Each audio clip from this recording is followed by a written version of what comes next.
Olunaku olw'eggulo minisita omubeezi ow'ensonga z'omunda mu ggwanga General David Muhoozi Paalamenti yajanjulidde ebbago ly'etteeka erikwata ku bwetengereze bw'eggwanga Protection Sovereignty Bill 2026 era n'akkirizibwa alitwale mu kakiiko k'ensonga z'omunda mu ggwanga n'ebyokwerinda okukubaganyizibwako ebirowoozo oluvannyuma lw'okwanjulwa omulundi ogwasoose wadde ng'ababaka abamu baalisimbidde ekkuuli nga bagamba teribaddeeko ku bibadde birina okuteesebwako mu lutuula luno.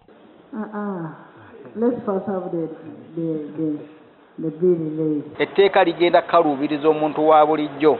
Biiru eno yeetaaga kukwata n'obwegendereza. Tuleme kulabika nti no tulina ekigendererwa ekyenjawulo. Kubanga nga tonna bakuleeta biiru ku fulo ya Paalamenti. Oyina kumala kugipublishinga n'egenda mu gazeti. Kati ekibiina ki National Unity Platform kivuddeyo okwoleka okutya kwabwe ku bbago lino. Bino byonna bigenderedde okwongera kunyigiriza Abannayuganda n'okukontrolinga buli kimu kye bakola nga bw'anakyemalira bwe butera okukola mu nsi zonna ne mu byafaayo. Bano bagamba wadde ebbago lino lirabika ng'erizza okunafuya ekibiina ki Nuupu bannansi naddala abalina abantu baabwe ebweru w'eggwanga tebeeyibaala kuba obuwayiro bungi mu ddyo tebubataliza. Wabyeteeka lino kwe kulaba nti omunnayuganda abeera bweru wa Uganda kati muteeka eryo bajja kuba bamulaba ng'omugwira etteeka bwe liyitamu kyekitegeeza. Ate naawe ow'Oluganda oba maama we oba taata we omwana wo bw'aba akolera Dubai oba Amerika n'akusindikira omutwalo n'akusindikira emitwalo 5 era naawe bajja kuba bakuklassifyinga ng'oyo akolera abagwira ate mu bumenyi bw'amateeka. Wano we baviiriddeyo okukoowoola buli ssekinnoomu aveeyo akola ekisoboka okulaba ng'ebbago lino terifuuka tteeka kuba singa linaayisibwa buli muntu wa kukifuuwa ng'akizza munda. Omuntu n'omu eyeeyibaala n'alowooza nti asobola kusavaivinga eryo etteeka oba oli mubaka wa Paalamenti oba oli ki bagenda likozesa.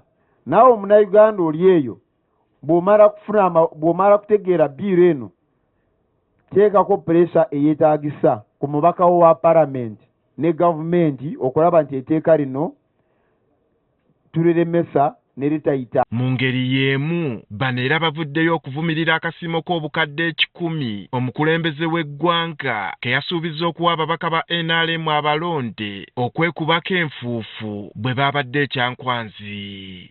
Omuntu akulembera essiga erimu bw'avaayo n'abagamba nti mbawadde ssente ez'okwekubako enfuufu ate mu retreat emu n'abagamba nti saagala kuddamu kuwulira nti Pulezidenti aleeta ekiteeso mwe ababaka ne mukigaana eyo tebanguzi basebo ne banyabo. Ateekerateekera ekibiina kino David Lewis Rubongoya agamba kikwasa ennaku okulaba ng'eggwanga liri mu bwetaavu bw'ensimbi okuddukanya emirimu wabula ng'abalala bagabana bugabanya omudidi gw'ensimbi z'agamba nti zigenda kuggyibwa mu kitavu ky'eggwanga. Amalwaliro abiri ery'Ekirudu n'erya Kawempe erimu lyatwala bilioni 3.7 eddala ne litwala bilioni 4. Ekitegeeza bano ababaka buli sayiko we bagamba nti katwekubeeko enfuufu bakwata eddwaliro Ddamba ne bakola ki ne balya.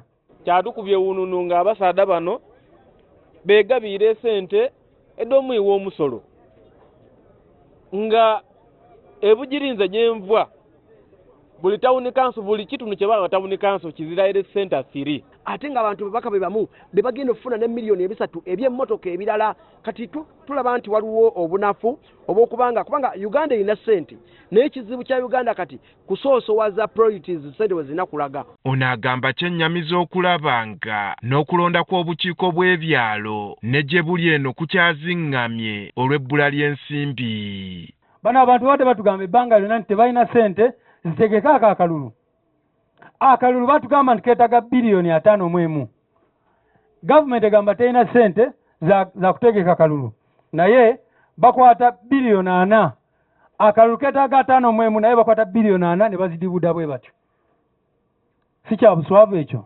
Mu ngeri y'emu bano bavuddeyo ne bavumirira ebikwekweto ebigenda mu maaso mu ggwanga eby'okugobaganya abasuubuzi abakolera ku nguudo. Bw'oyagala ku implementinga orders bwe zityo ekisooka abantu bawe notisi emala. Ekyokubiri, buli omu afiiringe nti mukikoze mu mutima mulungi oba mugagga oba mwavu, naye bwe mutandika okulaba businesses w'abantu bamufuna mpola mubeera bakyamu.